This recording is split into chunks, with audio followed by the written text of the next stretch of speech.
भारतीय test cricket team की कप्तानी में हाल ही में एक अहम बदलाव हुआ है। आज हम इसी पर थोड़ी गहराई से बात करेंगे।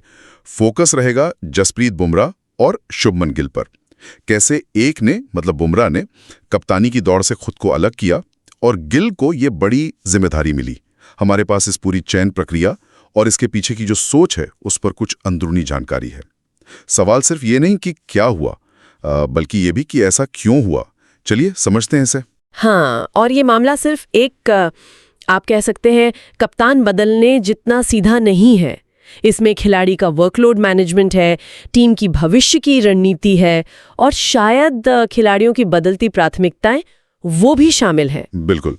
तो जो जानकारी है वो ये कि जसप्रीत बुमराह ने मई-जून 2025 में यानी इंग्लैंड सीरीज से ठीक पहले हाँ, टेस्ट कप्तानी के लिए विचार किए जाने से खुद ही मना कर दिया था। ये थोड़ा चौंकाने वाला तो था क्योंकि नाम तो चल रहा था उनका। सही कहा, और उनके इस फैसले का कारण बहुत महत्वपूर्ण है।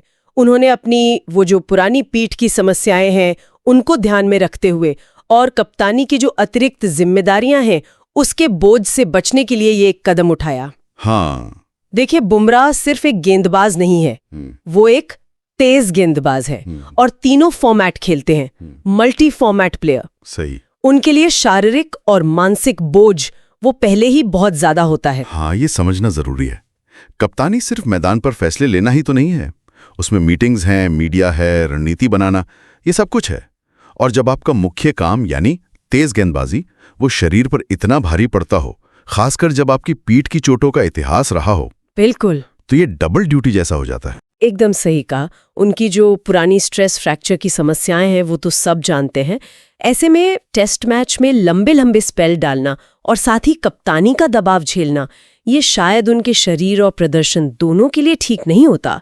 ये एक बहुत ही समझदारी भरा फैसला था और शायद मुश्किल भी, अपनी सेहत और लंबे करियर को प्राथमिकता देना। जी हाँ। तो बुमराह के इस फैसले के बाद मतलब तस्वीर साफ हो गई कि वो कप्तान नहीं बनना चाहते। यहीं से फिर शुभमन गिल का नाम सामने आया। क्या ये बस एक स्वाभाविक अगला कदम था या इसके पीछे कोई खास सोच थी? देखिए, जब बुमराह ने खुद को अलग किया तो चयनकर्ताओं को भविष्य की तरफ देखना पड़ा। शुभमन गिल युवा हैं, प्रतिभाशाली हैं और टीम के नियमित सदस्य भी बन चुके हैं। उन्हें कप्तान बनाना शायद टीम मैनेजमेंट की उस रणनीति का हिस्सा है जहां वो अगली पीढ़ी का नेतृत्व तैयार करना चाहते हैं। अच्छा, ये एक तरह का निवेश है, आप कह सकती हैं, भविष्य के लिए। लेकिन क्या सिर्फ उम्र और प्रतिभा ही काफी थी? मतलब क्या उनके पिछले प्रदर्शनों या उनके रवैये में वो कप्तानी वाली बात देखी गई? निश्चित रूप से ये सिर्फ उम्र की बात नहीं होगी। चयनकर्ताओं ने जरूर उनके स्वभाव को, उनकी खेल की समझ को और शायद उनकी सीखने की क्षमता उसको भी परखा होगा। हो सकता है उन्होंने पहले कप्तानी ना की हो बड़े स्तर पर, लेकिन उनमें वो क्षमता देखी गई होगी जो भविष्य में एक अच्छे लीडर के लिए जरूरी है। ये दिखाता है कि टीम मैनेजमेंट अब लंबी अवधि की स्थिरता पर ध्यान दे रहा है। ये दिलचस्प है।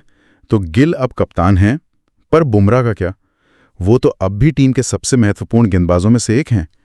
इस नई व्यवस्था में उनका रोल कैसे फिट होगा? ये बहुत अहम सवाल है। बिल्कुल, बुमराह कप्तान न होते हुए भी टीम के लिए उतने ही महत्वपूर्ण बने रहेंगे, शायद और भी ज्यादा, क्योंकि अब वो पूरी तरह अपनी गेंदबाजी पर फोकस कर सकते हैं। हाँ, ये भी है। टीम मैनेजमेंट के लिए ये सुनिश्चित करना जरूरी होगा कि टीम का माहौल ऐसा रहे जहां सीनियर खिलाड़ी जैसे बुमराह वो नए कप्तान गिल का पूरा समर्थन करें और टीम एकजुट रहे।